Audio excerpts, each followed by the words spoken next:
Join us every Wednesday at 5 p.m. for Likkle Byte Ideas, where we discuss how Likkle ideas are transformed into big dreams.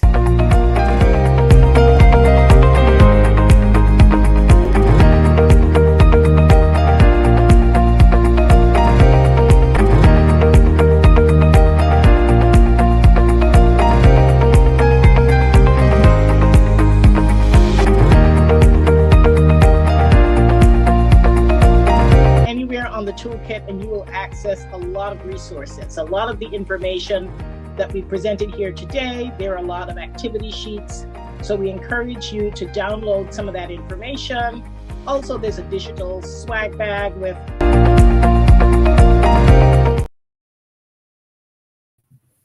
Good afternoon, everyone. Good afternoon. It is Wednesday, March 6th. Where is the year going? We're almost towards the end of the first quarter of 2024. Time is racing on, and we're delighted to welcome you to another edition of Likkle Byte Ideas. As you know, March celebrates Women's Month. I've heard Women's Empowerment Month, Women's History Month. We're just going to call it Women's Month. And so we are celebrating women in all facets and how women manage their finances throughout the month of March. Let me get my co-host in here, Megan Samuel Fields. Hi, good afternoon, Dorit, and good afternoon to our viewers and listeners.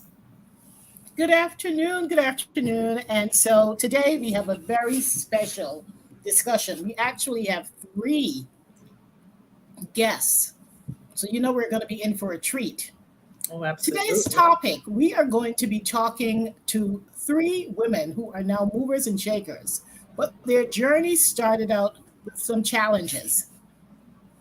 They are all young mothers. They became mothers before the age of 21, and they had their children, raised their children as single mothers, went out, got their education. They're now movers and shakers, and we are delighted to have a discussion with them today about their financial journey, the challenges they face, and what remains to be done, because, you know, what has changed over the past 15 to 20 years or more in terms of providing support for our young mothers. And that's going to be our topic today.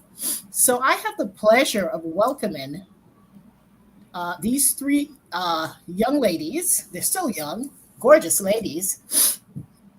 First, we have Samara Emanuel, and Samara is a part of the Team Antigua Island Girls. Good evening. Welcome, Samara. Thank you for having me. Fantastic. Up next, we have Jermaine Edwards. Jermaine wears so many hats, but the one I like the most, Jermaine just threw her hat into the political ring, and she's a powerhouse. She is actually one of she's going up for the primary, so she is a potential candidate, a political hopeful for the UPP in St. John's Rural South. So we'll be hearing a lot more about Jermaine. She's a fighter. You'll hear her whole story. So welcome, Jermaine. Hello, good evening. Nice to be here. Thanks for having me. Fantastic. And then we have Kavinia Francis. Kavinia is also a member of the Team Antigua Island Girls. So she and Samara got a lot of publicity. We're so proud of them. They didn't row across not just one ocean. They rowed, wasn't there a nursery rhyme like that? Somebody sailed the seven seas. Okay. So you guys have sailed 2 seas. We have 5 more to go? Tomorrow. I don't put anything past these girls. So we're delighted to have all 3 of you ladies in our virtual studio. Welcome. We're going to be talking about. Thank you for having us. Yep. Awesome. And so in contrast, unfortunately, my sister and I became mothers later in life. And so our experiences were much different. Much different. So I Much take my hats later. off to you. Much Yeah, no, later, absolutely. much later. So we are going to have a candid conversation about motherhood. That at least we all share in common here.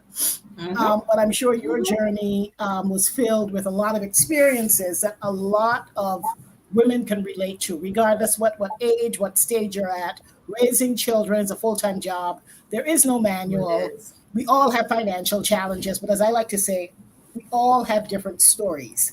So, ladies, we have a packed agenda, lots of voices, lots of stories to share. So let's get started right away. I'm going to start with you, Samara. I want you to introduce yourself.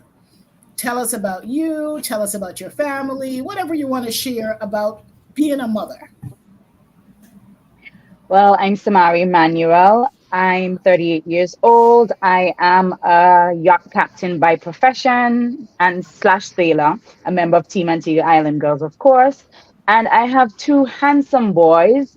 Oh, One is called yes. Jade, and he's 21, will be 22 this year. And then John Tay, he's 15, and he will be 16 this year. You Motherhood think has been a challenge, many ups, many downs, but overall, I cherish it, wouldn't change it for the world. Oh, yeah.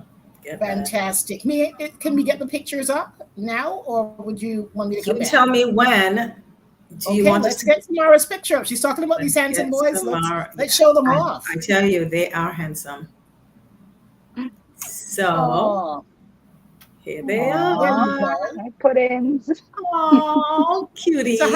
how old are the boys, Samara? So the eldest one, Jade, he's 21, Uh-huh. and the youngest is John T. He's 15. So you have to Fantastic. be running the girls, right? Yes, I do. Yeah, because they're handsome. Thank Yeah, you. nice, nice. Fantastic. Well, congratulations. They look like really well-adjusted, young men. So you're doing a great job. Up next, we have Thank you. Jermaine. Jermaine, same thing. Tell us a bit about yourself, your interests, your journey, and tell us about you also have a son. Yes, I do. My son is 30. He Oh my is. gosh, stop it. No, my son is 30 years old. That will have me omit my age. I shall Yeah, not. because Well, we add on less than 21, so we can do Yes. a ballpark. Again, my story girls, is very different. I Jermaine. was very young when I had my son. Still very naive, a lot of naivete there. My son was my moment or my time to emerge and mature and to take life in a different direction.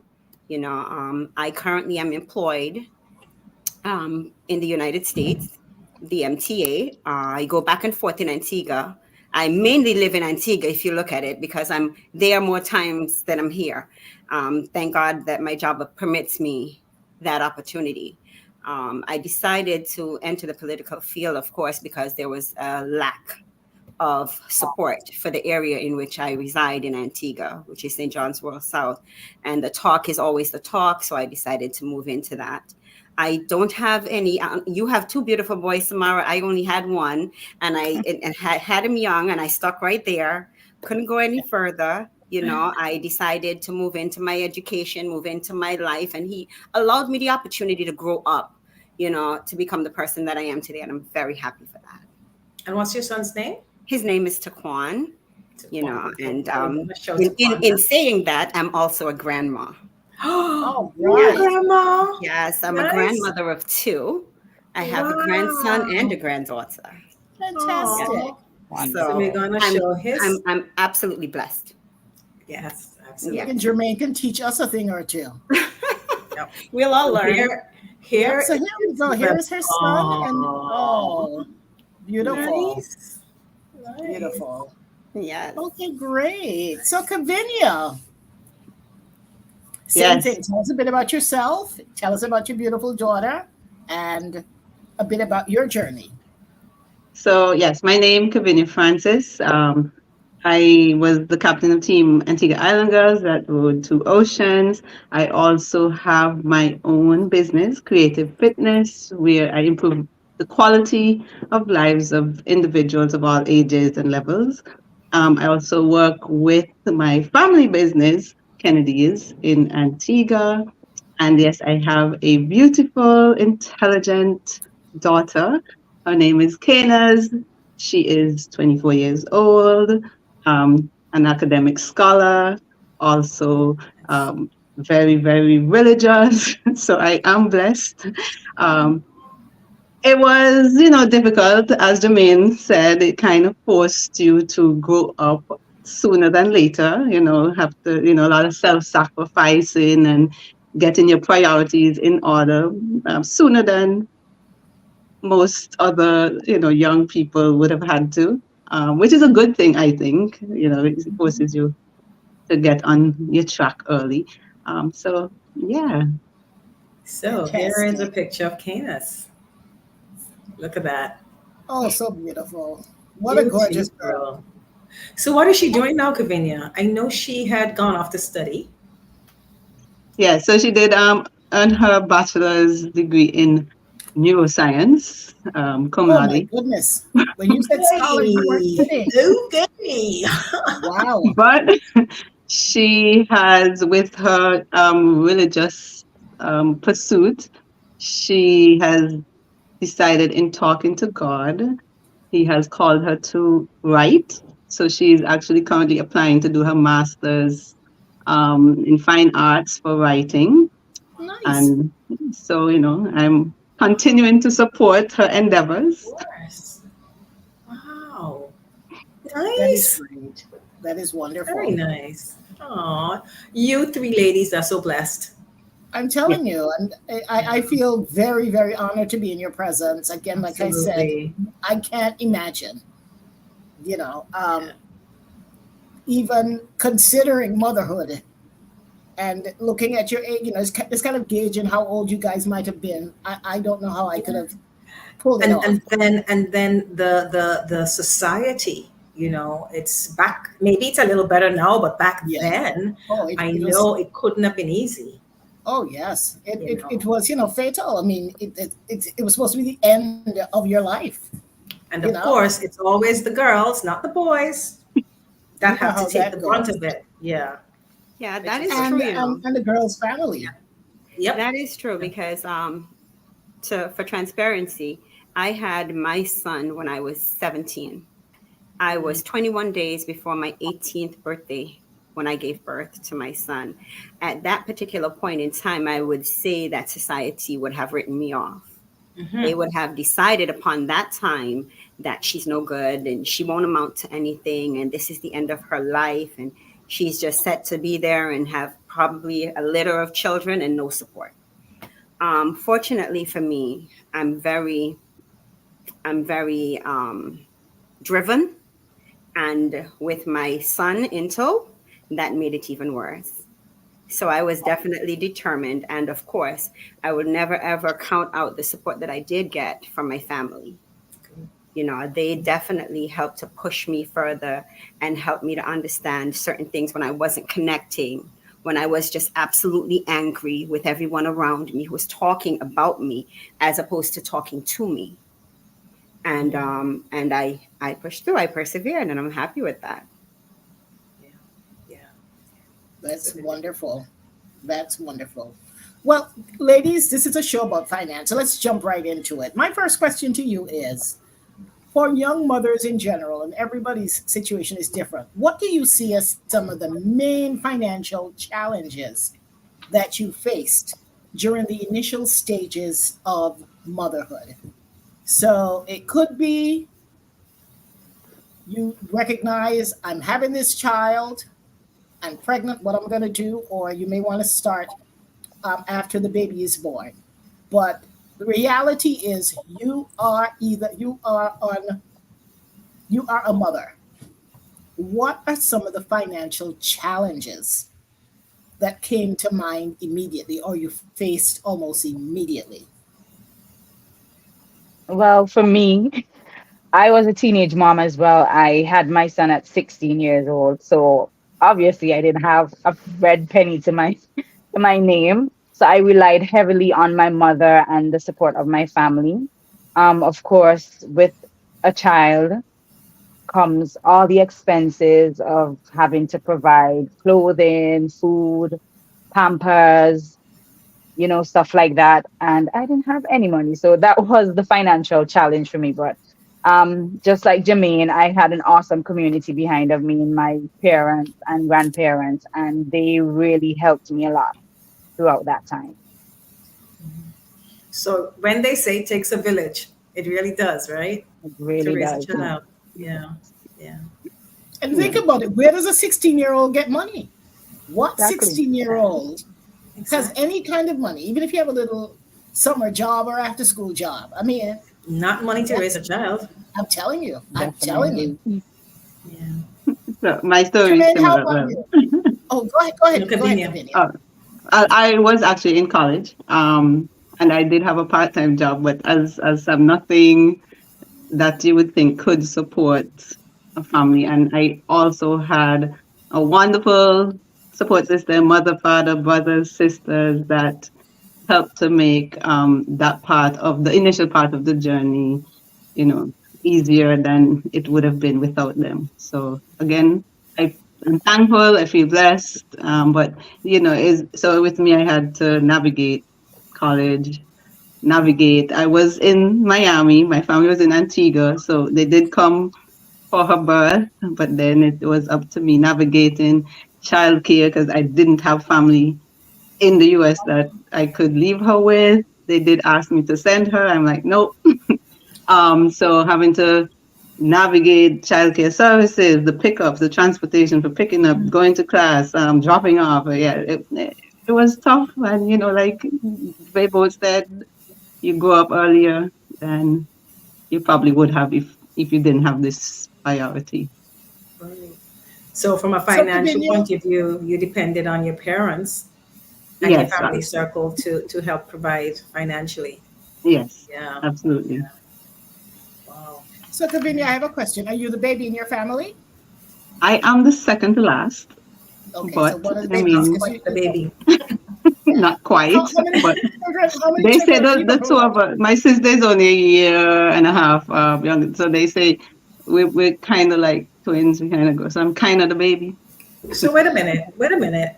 Are there twins in your family? There are. I Yes. have older Oh, sisters that are twins. Yes. oh, okay, okay. Because I thought so. So I was wondering if I had it wrong all along. Yeah. Okay, okay. Yep. All So, right. Kavinia, what was the reaction? I'm curious. You come from a family of how many children in total? Nine of us. Wow. I knew it was a big family, but I thought you were going to tell me six. Oh my goodness, it's a huge family. Oh, So Yes. you are number eight, Yes. and you have sisters and brothers who are older than you. What was your family's reaction when they found out that you were going to be a young mother? Um, More supportive than I thought. Like, in your head you create all these what's Of going to course. happen when. My father especially was a lot more, but he loves children. Like, so in retrospect, I guess I shouldn't have expected anything different. He loves children. He's always even currently telling his older grandchildren it's time for them to bring him some great grands. So he was very supportive. He was happy about. My mother was also very supportive. Her concern was me finishing school, which Oh, I've never had any other expectation of myself either. And finishing school was always a part of my plan, even being pregnant, having a child. So, but they were very supportive. They did. I cannot complain. My brothers and sisters, they were shocked because they always say I never, told them I had a boyfriend. I was in Miami, and they were a little shocked. Me being in Miami and not being the most like vocal, as to what's happening with me every day. Unlike my younger sister who tells us everything more than we need to know sometimes. So my brothers and sisters were a little shocked, but again, everybody was supportive. So great, great. All right. What about you, Jermaine? In my family, my mother was annoyed. She was raging mad. My mother was mad. She was an angry woman, because we found out I was maybe about 5 months pregnant when I realized. I was very naive of it. I don't know if I blocked it out mentally, whatever the circumstances was, but I wasn't having it. I didn't know what that was. You know, all I knew was I was putting on a little weight and I wasn't feeling well, but it's okay. I'm good. You know, and I went about my merry way, and then it came that, you know, she is with child.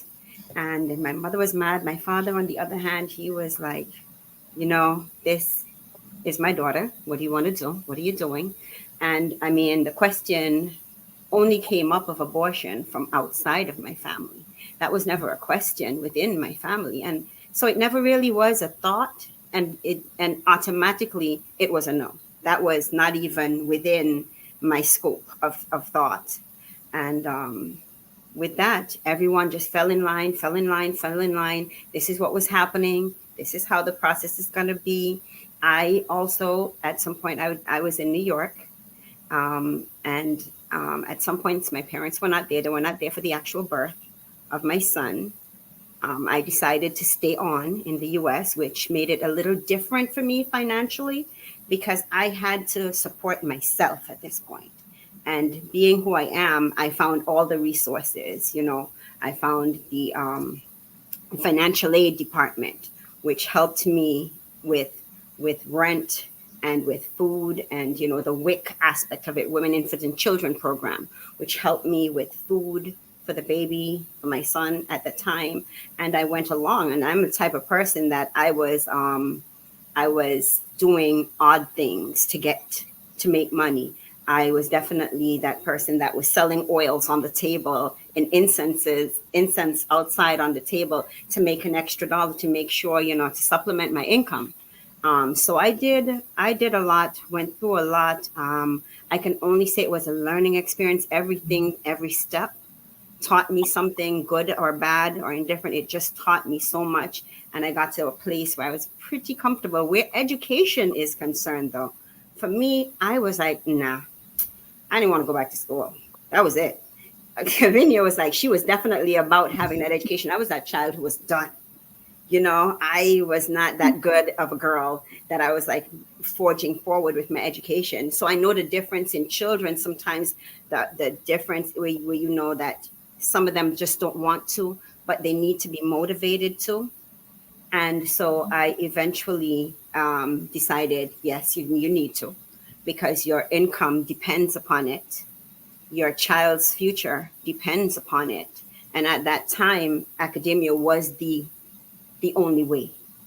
It was definitely the only way. So I pushed through, went through, got my degree. And again, didn't like education, didn't like school. But once I knew I was going to do it, I was going to do it, boss. I was going to complete it at the top. And that is what I did, an honor student. Made sure I excelled in every aspect of it. And I showed that to my son. And I show that to a lot of other people. And I always push forward and let young people know. Sometimes we have to do things that we don't want to do. And this is because we have people, little people depending on us. Absolutely. And our life is no longer our lives. It definitely, you know, it's moved. We have expanded from us to them now. So that was it for me. Wow. What an amazing story. What an amazing story. Samara, tell us about you.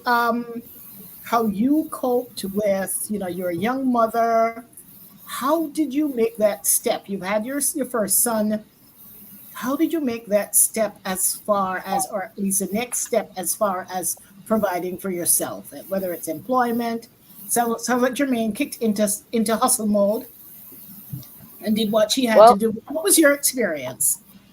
My experience was somewhat similar to Jermaine in terms of, well, first, my mom was absolutely pissed. Like, she was there, like, I don't even know how to describe it, but she was like a dragon.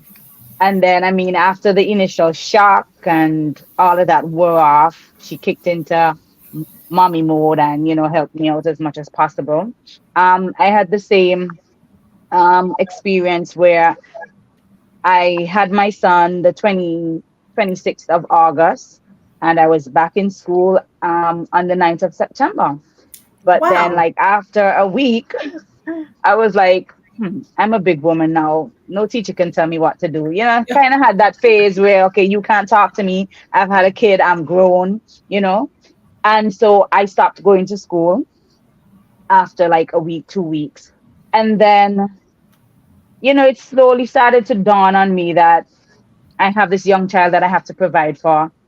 And I remember one day looking at my son, I can never forget. I went to town with like after school with my friends. I met them in town and we were in KFC sitting down having lunch or whatever. After they're in their uniform, I'm, dressed normal because hey, I'm a big woman, I'm not going to school. And I had this little tiny baby on my lap. And I remember somebody asking me, is that a doll? And I'm like, no, it's not a doll, it's my baby. And then I sat there and I looked at my son and I was like, every animal that I've had, it's died.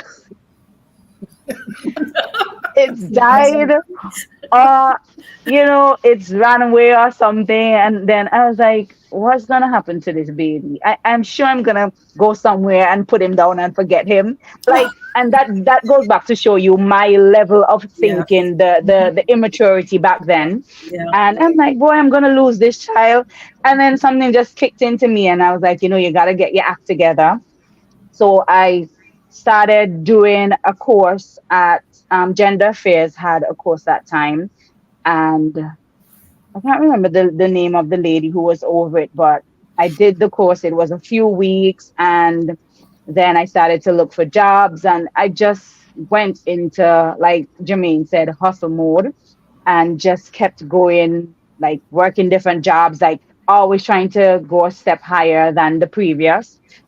And until one day I fell into sailing, and then I became the first female yacht captain in Antigua. So it just goes to show it's not where you start, it's the journey and where you finish.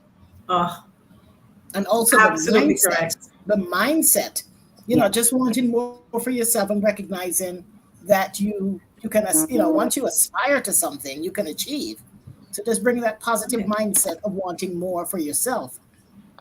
Very interesting. And just seeing this as just a hurdle. It's not the end Exactly. of the road. There's so many things, and look at all three of you. You've been able to overcome this and be successful.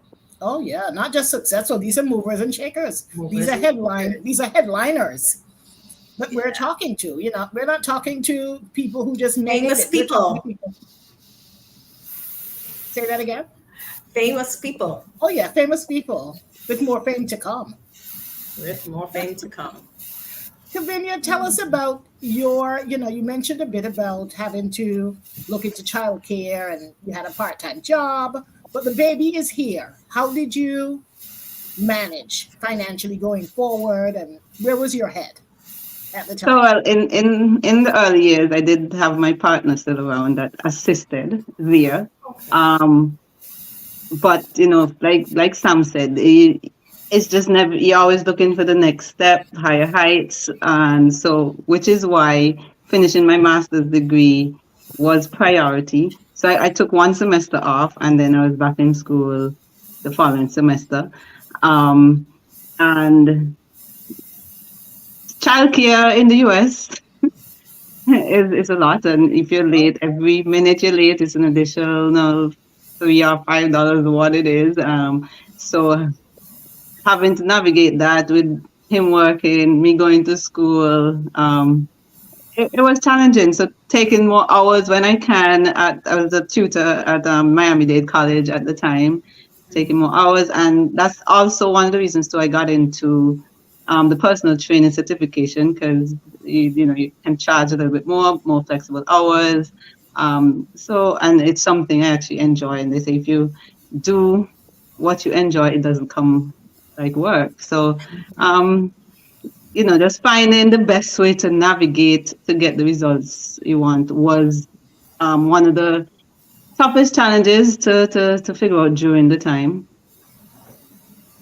Yeah, awesome. That's great. Okay. Well, we are at the halfway point, or just about, for the show. We are going to stop to greet our guests. I know we have several persons who've joined us. Megan, do we have any questions comments? We have Share we at have this some point? comments. Yes, Okay, we have let's some take a few comments. comments, and then when we come back, All right. we're going to talk about, recommendations that you would make to young women who are facing what you went through in terms of being a young mother and having to navigate all these challenges. And then, as a country, perhaps, what are some of the support services that are missing in terms of giving people the tools, the education to position themselves as young mothers and young caretakers? So let's take some All right. comments. So the first one is from Lydia Peters. Hi, Liddy. Hi, Happy Liddy. Women's Month, ladies. Happy Women's Month to you as well. Miriam Samuel says, good afternoon. Good afternoon, Miriam Samuel. Inger Jarvis, she says, well, I'm on the show, and she also says, Doreed, 9 children, that's the prime number for a family. So you have some catching up to do, Doreed. I stand corrected. Fanny King. Hi, Fanny. She says, hi, ladies. Very inspiring stories. Thanks for sharing. So true. I am truly inspired. Yeah. Joan Richards Thomas. Hi, Joan. She says, very interesting. I am locked in. Thank you. Cordley George says, very good discourse so far. Thank you, Mr. George. Good. That's all we have for now, but you can keep your comments coming and questions. And just before we end, we'll have another time to go through those questions and comments. Yeah. Now, a question that crossed my mind was for all 3 ladies, what was your level of financial literacy prior to becoming a mother? How equipped or what did you know about finances? What were your attitudes towards finance? Of course, nobody had jobs, but in terms of, so it's probably a tough question because if you really weren't, I mean, Convenience said she had a part-time job at school, but in the case of Jermaine and Samara, what was your general attitude towards money? I'm sure you got Christmas money and savings, and maybe you did a little part-time thing, but how prepared were you financially for all of this? I wasn't prepared at all. I mean, I was spending my parents' money. That's it. It's like mommy here, daddy here. It was never something it wasn't something that I was prepared for. But after giving birth and then deciding that I was going to have it my way, getting into the system where I was getting some financial assistance from social programs in the US, they only give you enough, just enough to skim by. And you have to then try to, as you say, hustle through it, find a way. At that point, I used to when I started making my own money, it was in 3 parts.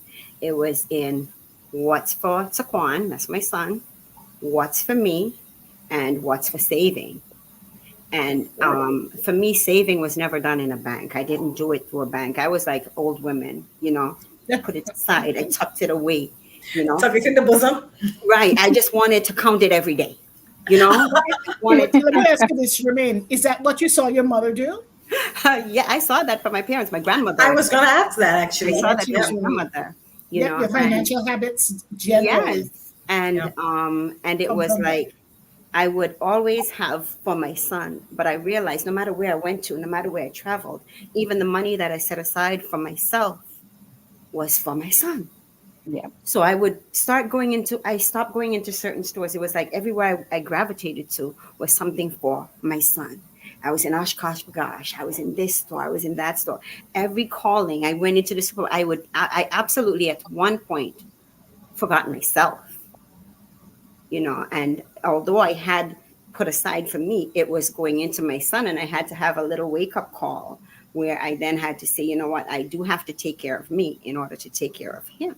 Yeah. So at that point, I started doing little things, a little better, having a little time for myself, because a lot of people are not aware of, especially when you're really young, there's a lot of emotional trauma that takes place in the mind when you now have to be responsible for another human being. And no matter what it is. Once the majority of that childcare is on you, it takes an emotional sense where you're wondering every night before you go to bed, how am I going to do this tomorrow? How am I going to do this the next day?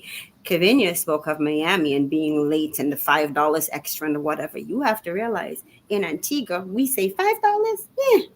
In the US, if you owe somebody $5, they want that $5. Oh yeah. You know, they don't play. It's not as simple as just having $5. They don't believe in that. You have to pay that $5. So I always had to make sure everything was on point. So I had my little savings in my little place that I had it in tucked away that I was able to count it. And then I decided they had these mail they used to send, this particular mail from Gerber.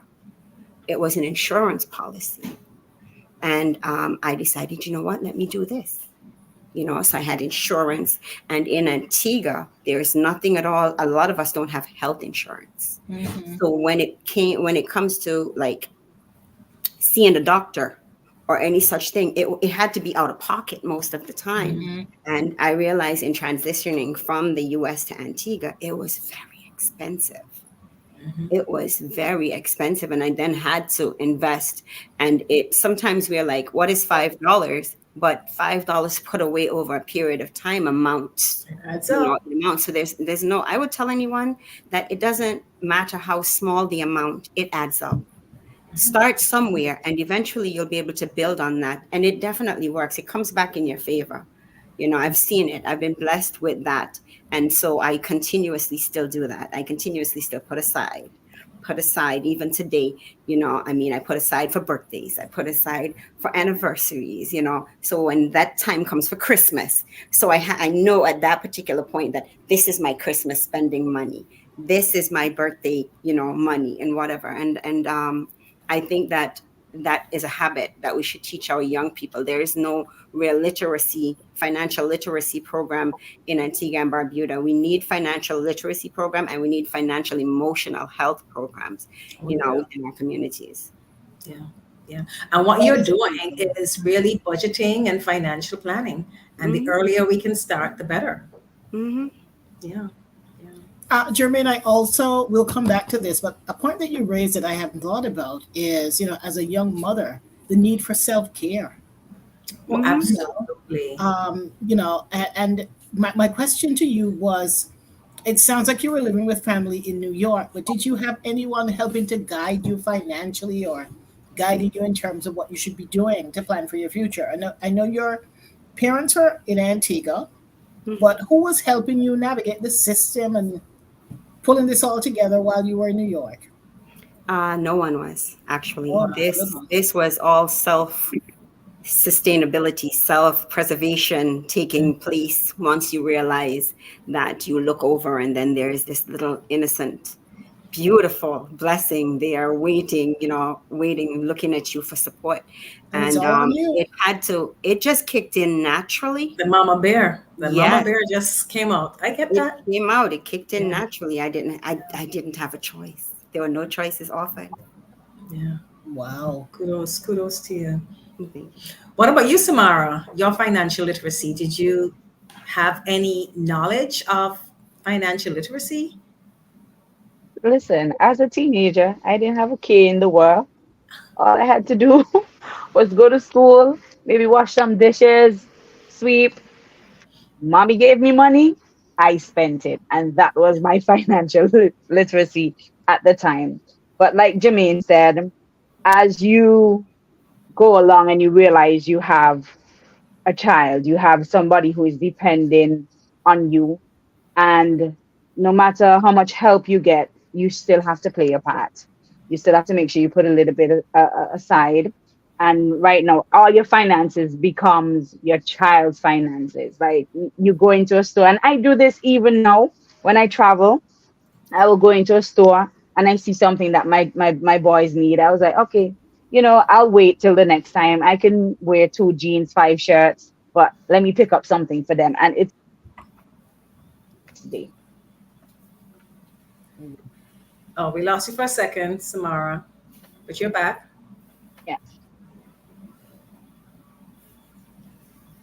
Yeah, you were saying when you go into stores, you think about them first. Yes, you in any situation, you always put your children first. Um, so like savings now, as Jermaine said, you put a little bit away, and I mean old school saving was like your parents did. We had a box. You know, you had 10, 15, 20 persons put in $100 weekly or bi-weekly, whatever it is. And then when you get that little change, you have to know how to budget it. You spend some, you save some, put up some for a rainy day, as the old people would say. Absolutely. Yeah, Fantastic. box has its place, huh? I'm telling Trust me, you. it has helped a lot of people. I am telling you. So I just want to say also, I think financial literacy, how it is, like even though I came up in a business, but I pursued a career in health, which financial literacy wasn't taught. So I am actually currently enrolled in the Harvard Core to continue to understand and even do better with the little financial literacy that we learned along the way and grasped from our parents. So I do think that is lacking definitely in our time, especially Yeah. today. I do see a lot of programs here and there that are offered, but I really think that it needs to be mandatory offered in school in the Yes. event any circumstances present itself that people are better able to navigate, especially everything is triple what it was in today's day and age. It'll be a lot more difficult, I think, having to navigate the world if there is, early pregnancy and things like that. So I do think that we need to do better with financial literacy from elementary level Elementary, coming yeah. up. Yeah. Yeah, Yeah, in you I the touch do on agree US. with Kev. I do yeah, you agree touch because, go ahead. sorry.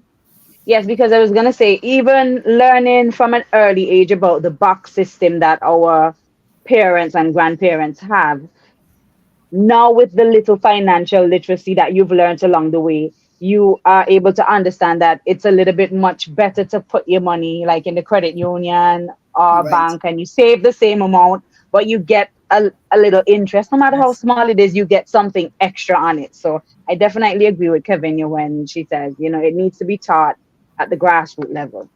Yes, I was about to agree with that because I think the whole CXC curriculum in Antigua should be revamped in that aspect to teach more realistic life, sustainable lessons, courses, so that children can actually grow into their own, young people can grow into their own and know how to navigate a system. We were never really taught that. And so we had to experience it. So Absolutely. Yeah. if we actually give them the lessons, not just because I know like there are a lot of programs out there you would see and they would want you to come in or pay a little something and you go through this extenuating course or whatever. But it starts with numbers. It starts with learning your 1, 2, 3s and your ABCs. It comes across the same way. With me, it was my needs and my wants. What are my needs and what are my wants? And I had to learn to separate the needs from the wants in order for me to get by. I realized that, you know what? Okay, I see this. Oh, do you really need rice or do you need vegetables? And it was like that. Simple things go through your mind, and people would think, what stupidness is that? Do you mean rice or whatever? Yes, but when you're budgeting, because everything starts with a budget. And once we learn to budget our needs from our wants, we'll see the different things. We have Netflix, we have Hulu. Do you need Netflix? Do you need Hulu? Do you want it? And once you've come to the conclusion in your mind, some sort of realization or enlightenment, you'll say, you know what? This could save me an extra $12. And people will say, what is $12? I throw away $12. I stopped drinking, and I'm a Dunkin' Donuts coffee person. And I would be 3 coffees a day, So now I say I'll have 1 coffee. And the amount that I would save from that coffee, I would put that same amount away. And then you'd realize that is actually savings. So if you teach them from those particular levels, from the simple things that they're taking every day, that they're using every day to spend, then they'll then grasp what it is to save, and they'll grasp the understanding of financial literacy. You're speaking our language, I Jermaine. was You're going to speaking say, our I language. was like, That's Germany, you're what trying to we're teach the class pushing. or what? No, but it makes so much sense, Yes, it does. especially when you talk about the needs and the wants. A lot of times when people talk about financial literacy, they go straight into budgeting and saving, which is good. Interest, But APR. right, but it's the mindset. And a lot of our young people nowadays, it's not even like us when we were growing up. We didn't have, we couldn't even worry about wants because we just had to focus on our needs. Straight up needs, yeah. But these young people, they watch TV, they get connected with the movie stars and the basketball players. And so they want all the bling. And so that is being fed.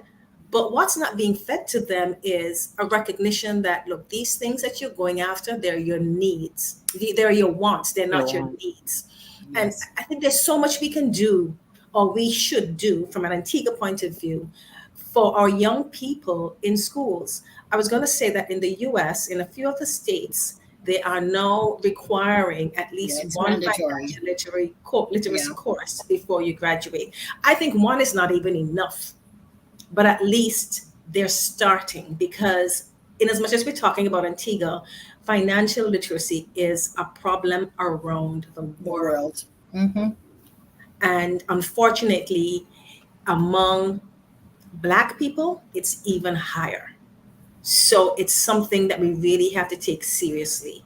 And among women too. Oh my gosh, yes, You know, absolutely. that's a whole nother story. I mean, women, there's so much about, I think it was Jermaine when I asked you about, keeping the money not in a bank. A lot of our habits are based on what we see our parents and our mothers do. Oh yeah. Or And grandmothers. so in our last newsletter, we talked about financial money fog. And fog is fear. What's the other one? What's O again? I forget. I can't remember now. Um, I think I can check. Yeah. So there are three things that people really deal with when they it's fear, obligation, and gee, it'll come back to You go me. ahead. I'm pulling it up. But yeah. And I mean, it's something that we covered. And it's so true for a lot of mothers. The fear of homelessness. They call it Fear, anxiety obligation, and guilt. and guilt. Correct. Mhm. Fear.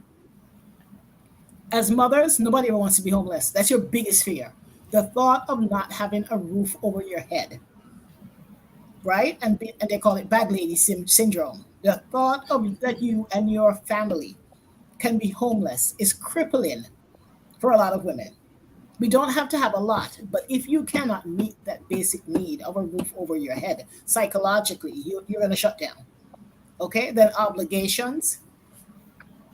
They talk about, and I'm sure some of you deal with this, where mothers continue because you feel so obligated to your children.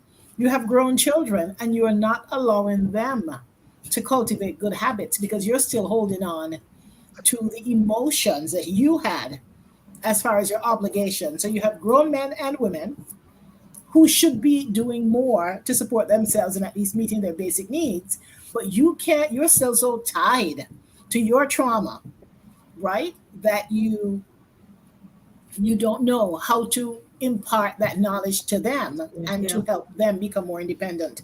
And then of course the guilt of just not providing enough. And they said for women who are single women who don't get a real salary, or women who perhaps may be widowed and are on fixed income or retired, the whole guilt about, I haven't contributed enough, I haven't done enough. So they call that money fog, which I found to be a very interesting phenomenon, because what it does, instead, if you don't have the financial literacy tools, instead of making good decisions to continuously improve yourself, you get stuck because you so want to keep a roof over your head that you can't even move beyond that to the next step of taking some of the decisions which could put you in a better place. And that only comes with knowledge, with tools, and improved financial literacy. Yeah. So I have a quick question for all of the ladies. So you've gone through your journey, and you all have beautiful young people. Have you had conversations with your children about financial literacy, managing money? Hmm. And if you have, I'd love to hear about them. I Well, have, something. not that she listens, but um, because We're of here my though. because of my experience, like I said, going through college, and one of the things they tell you, even with a lot of the doctors and stuff, they absolutely have no idea how to manage money. And so I was trying to encourage her to do a minor in business, despite whatever, so that she can, just have more financial literacy when time comes to pursue her career. But I tried. I was unsuccessful, but I did try. I had those conversations with her. Yes, still having them. And don't stop. Don't I stop. won't. I won't. Yeah. Because sometimes I hear my boys say something and I say, "Oh, you were listening. Okay." Because at the time they act like they're not listening, but then they mention something and I realize, okay, you were listening. So she's listening. So Okay, for well, me, I'm still at a place where I need to learn financial literacy. Just being honest here. And even something that Reed said earlier about, holding on. Kev knows this, that I am desperately grasping at the hems of my children's shirts and pants.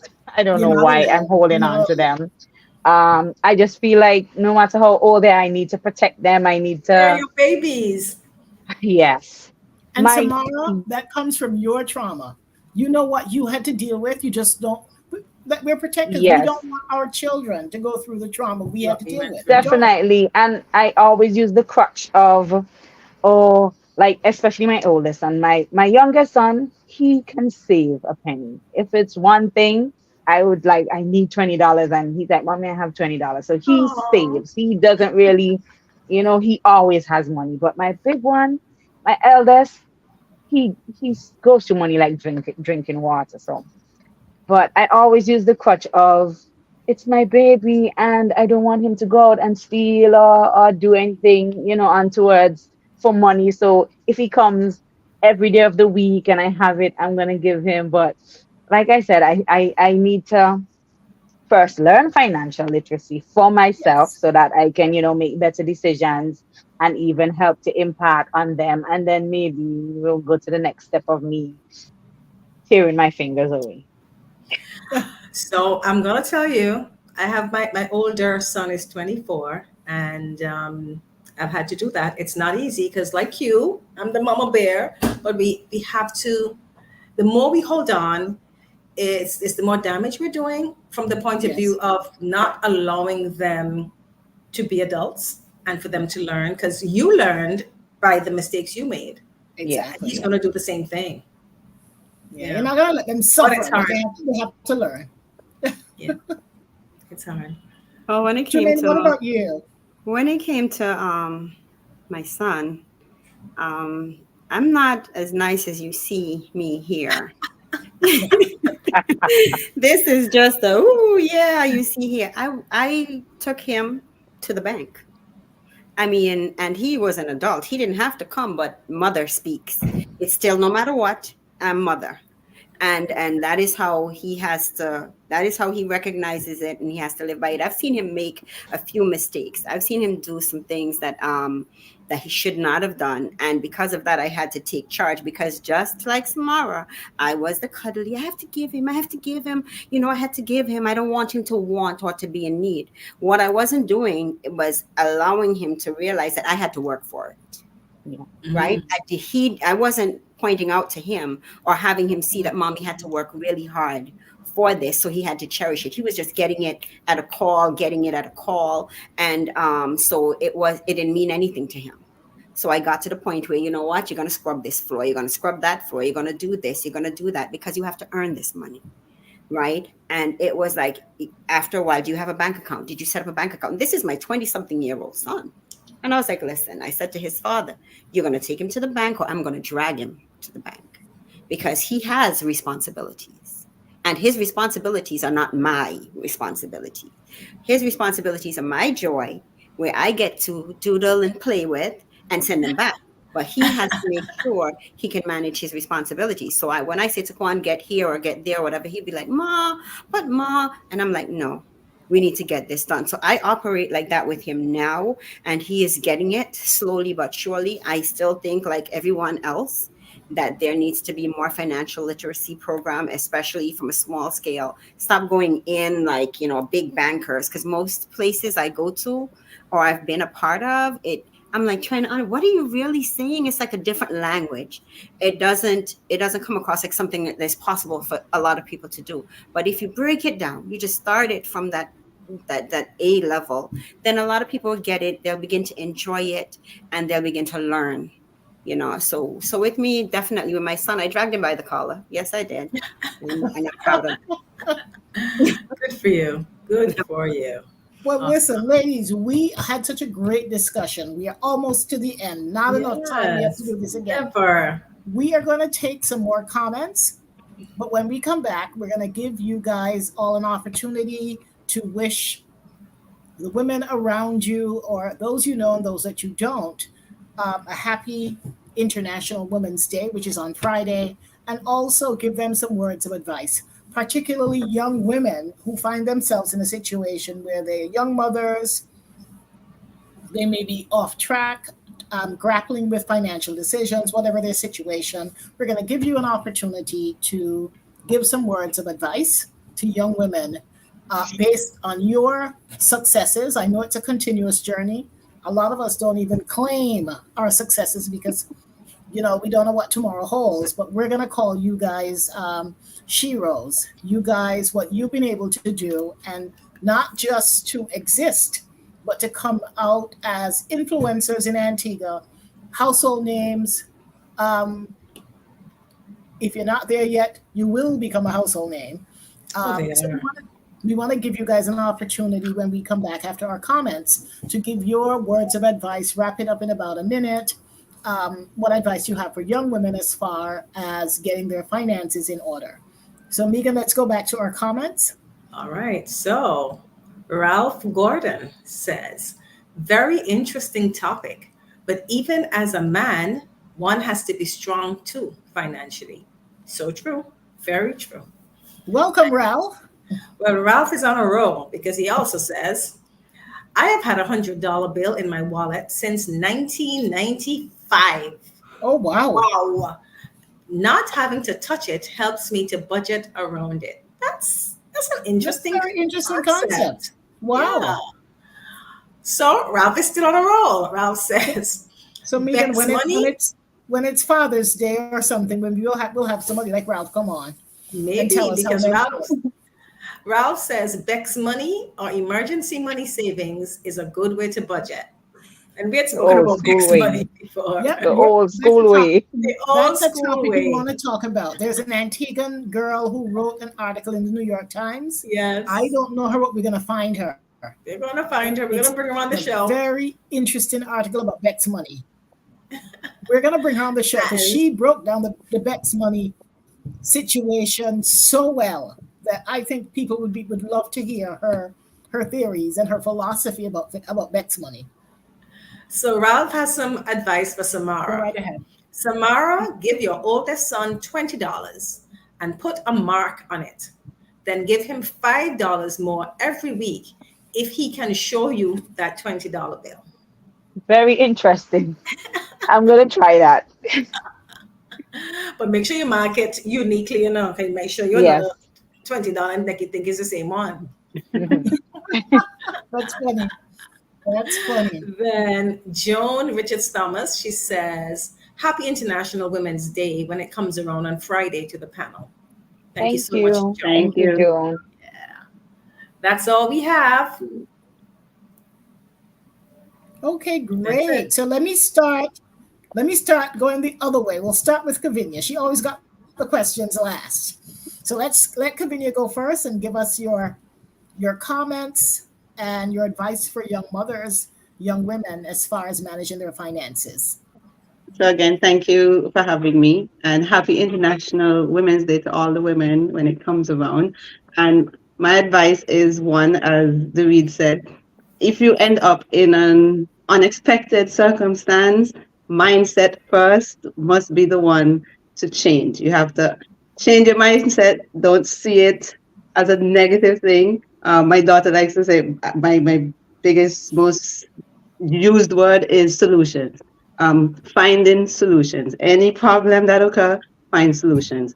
So obviously, if you are a young pregnant mother, finances is going to be one of the things you need to find solutions for.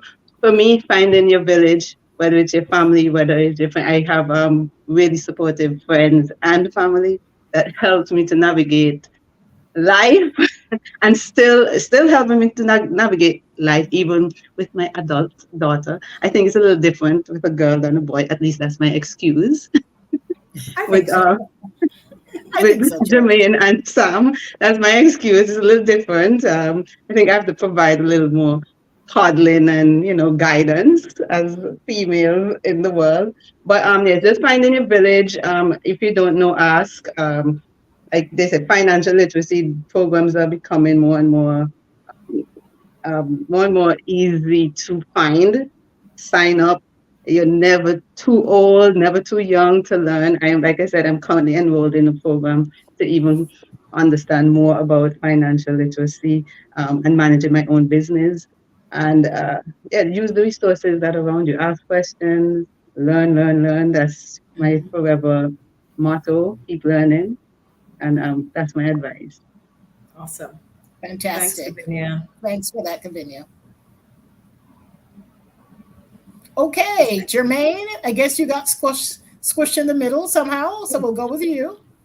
Okay, well, happy International Women's Day to each and everyone in Antigua, especially in St. John's Rural South, mostly, and around the world. Um, Women's Day to me is not just one day, it's not just one month, it's all the time. That is why I continuously lend support to women. I am definitely in support of men. I'm not. I'm not excluding them at all, but women sometimes tend to need a little bit more sisterhood in order for them to get through, especially when it pertains to single mothers. I have a soft spot for that. I believe in the empowerment of women. I believe in the breaking the glass ceiling. I believe in all of that. I believe in equality in the sense of us being able to do what our spirit calls us to do. So I'm very supportive of women, and they can always reach me. I believe in financial literacy. It is one of the first steps of life where we first start spending money before we even know what money is. And like Vinya said, there are many programs out there for women and for everyone in general, many programs that we can tap into. Unfortunately, I don't find those programs readily available in Antigua, and I would love to see much more of that in Antigua, especially emotional financial literacy, building that village, having people that you can speak to, people that will not judge you based on your circumstances or your situation. We need to have more people that are caring and understanding. We're not necessarily saying that it has to be a situation where you come in and we're going to give you money. It's not about the giving of money, but it's about the nurturing and the understanding and the upliftment in order for you to get to where you need to be in life. I do not believe that the journey ends in a particular place. I don't think we ever end our journey. Our journey ends in death. So it's a continuance. So when something goes wrong, we continue, we push forward. It doesn't end there. It's a learning curve, and we can all do better. I also wanted to push in there that I do have a petition in support of a woman. Oh, that's right. Our former Commissioner of Police, Delano Christopher, and she passed a few weeks ago, and I wanted to put it out there that I have the petition to sign. It's on my page, Jermaine and Edwards, on Facebook, and I would appreciate if we all go in and support that petition, because she was a oh my gosh, she was a magnificent woman. She was a first female commissioner of police in Antigua and Barbuda and our entire region. And I'm petitioning to have the American Road renamed the Delano Christopher Highway. And I would Oh, appreciate nice. support in that. Everyone can go to my page and sign the petition. It takes absolutely nothing but a minute of your time. We need to support each other, build a village around each other. We need to grow. Thank you. Awesome. Fantastic, Thanks, fantastic. Jermaine. Yeah. And to our yacht captain, let's sail us out of here, girl. Well, first of all, let me thank you for having all of us. It was a very interesting topic today. I want to echo the sentiments of the other ladies that, there is need for financial literacy courses or something to be put in place in the schools. And I'm also of the opinion that, yes, we need our village, we need our family support, friends. That is very, very important. But I mostly want to impress upon the young ladies, especially. Love you, men, but speaking to the ladies right now, I just wanted to let them know that this life that we have, it's a journey. It's a wonderful journey. You're gonna have ups, downs, in betweens, but I want you to remember that you are the author of your life. You can rewrite your story as many times as you need to, until it's what you want it to be. And I also want to say that where you start. I always say this: where you start does not have to be where you finish. You can start off being 16 and pregnant like I was, and then you can be anything you want to be. Once you put in the hard work, the determination, and the belief in yourself, you can achieve anything. And I want to wish you guys a happy International Women's Day when it comes around. Yeah. Thank you so much. I know we have one last comment. Megan, let's take it really quickly before we sign out. So Sharon Von Long said, Happy Women's Day to the panel and to all women around the world. Great topic, enjoying every bit. Keep up the good work. And she also says, well said, Miss Edwards. Yeah. And Fantastic. I say, well said, all of you. All three of you. You guys are, like I said, you guys are sheroes. We enjoyed we're celebrating Women Her Story Month, okay? Not history, her story. Not his, and hers. So we want to thank all of you for sharing your experience with us. Not enough time. We have to find another topic to bring you all back. Jermaine, I know you're moving back to Antigua full time, so you already have a sisterhood. You guys should definitely exchange information and keep in touch because you're so passionate. I can see you guys working on a lot of initiatives for young women. Yes, so I'm honored to bring the three of you. Well, two are already together, but to connect you all because this is how great things happen when great minds come together, work together for the advancement of the people and for the country. So to all of our viewers, to the women who joined us today, we want to wish you happy International Women's Day on Friday and do something special for yourself and the women around you. And we will be back maybe in 2 weeks with another show. This is going to be a big one. And we're still pulling together the details. But the way to keep in touch is to make sure that you get our newsletter. And the way to get our newsletter, send us an email really quickly, info@samuelfieldsconsulting.com. We'll add you to our mailing list. We always have lots of great information. Our show is a simple show that we have not every week, but a couple of times a month. And we always have very interesting topics and guests that give real life advice, as you can see in our show today. So we know that people are just getting home. You're probably going to be making dinner, getting ready for your evening. So we don't want to hold you much longer, but we just want to thank all of you for joining us. Tell your friends about our show, sign up for our newsletter, like us on Facebook, and also be sure to subscribe to our YouTube channel so that you can get access to a lot of our previous shows, which I tell you, there's always a lot of great information. So ladies, thanks once again, and we will be in touch. We have to bring you back soon. Take care. Have a nice evening, everyone. Bye, everyone. Bye. Thank you for having us.